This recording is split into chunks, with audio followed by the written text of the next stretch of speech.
Assalamualaikum warahmatullahi wabarakatuh. Selamat pagi dan salam sejahtera untuk kita semua. Saya Kepala Dinas PUPR Kabupaten Tanah Tidung ingin menyampaikan beberapa hal apa yang telah kita lakukan di Kabupaten Tanah Tidung, di pemerintah Kabupaten Tanah Tidung. Sekarang kita berada di ruang terbuka hijau di Tidung Paloh. Ruang terbuka hijau ini kita beri nama dengan ruang terbuka hijau Haji Yusuf Abdullah SH.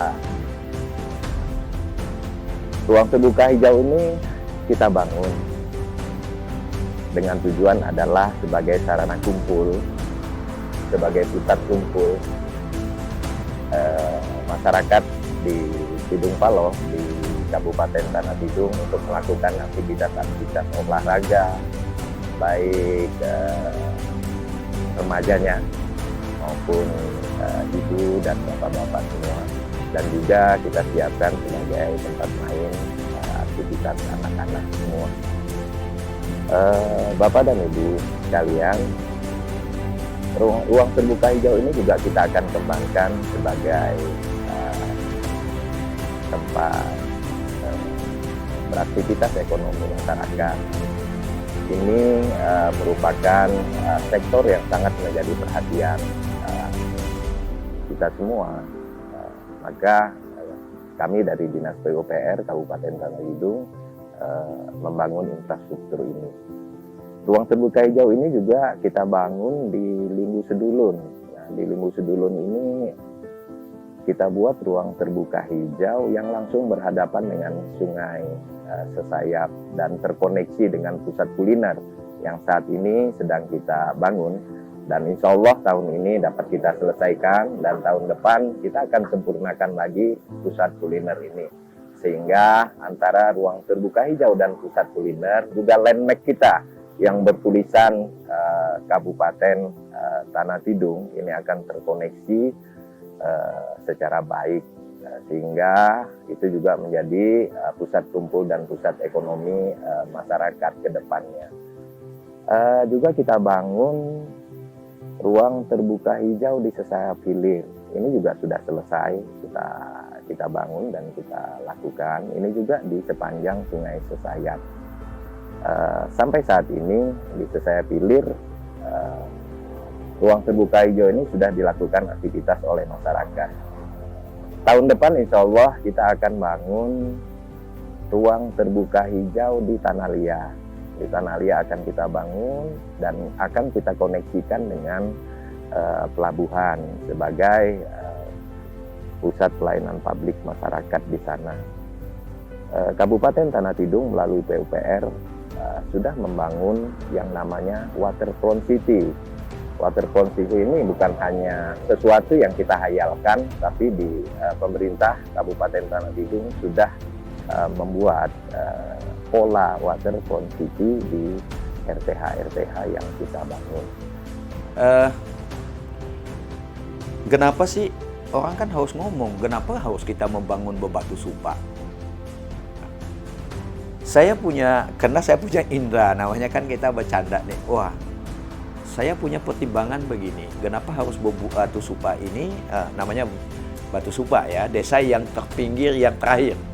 Desa kalau itu adalah wajah Kabupaten Tanah Tidung sebenarnya. Ini yang tidak pernah ada di benak orang. Maka wajah Batu Supa ini harus dipules seindah dan secantik mungkin. Karena wajah Kabupaten Tanah Tidung itu dilihat dari desa Bandan Bikis, desa Batu Supa. Nah, kalau kita lihat kan kalau orang jalan, cantik gitu kan. Cantiknya di mana? Bukan badannya kan kita lihat. Yang pertama kita lihat adalah wajah. Wajah itu mana? Itu adalah wajah Kabupaten Tanah Tidung, itu Batu Supa. Maka pelabuhan itu kita taruh adalah di Batu Supa. Nah, pelabuhan ini kita punya bayangan dulu dan impian. Ini adalah semua penumpang yang ada di Kabupaten Tanah Tidung dan Malinau akan turun di Batu Supa. Gitu ceritanya.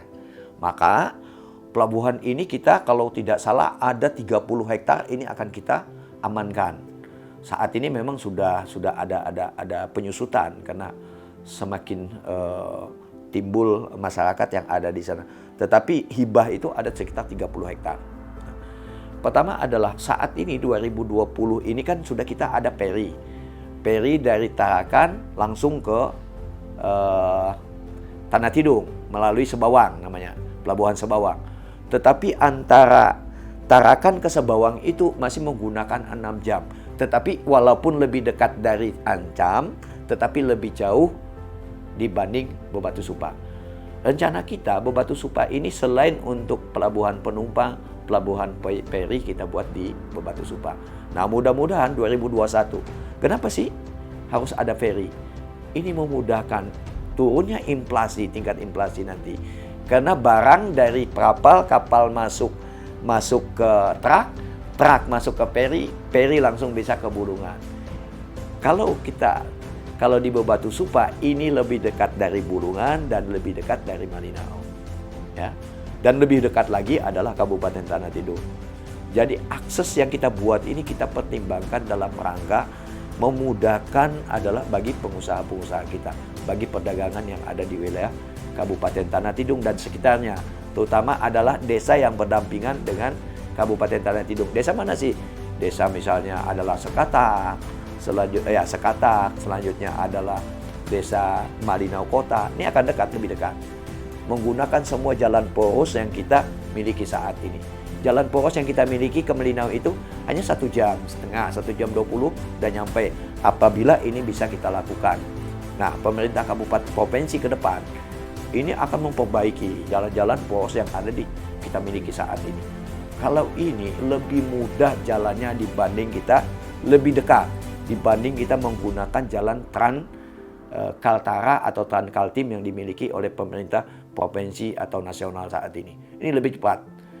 Saya coba walaupun masih dengan berlubang dan segala macam, dari Malinau ke KTT itu hanya 1 jam 20 menit. Ya, dulu 1 jam. Karena saat ini sudah berlubang. Nah, ini harapan kita ada investasi pemerintah provinsi terhadap ini sehingga memudahkan bagi kita semua. Nah, dengan ini mudah, ini menguntungkan bagi perdagangan. Dengan jaraknya dekat, harga akan lebih murah. Nah, ini maka akan timbullah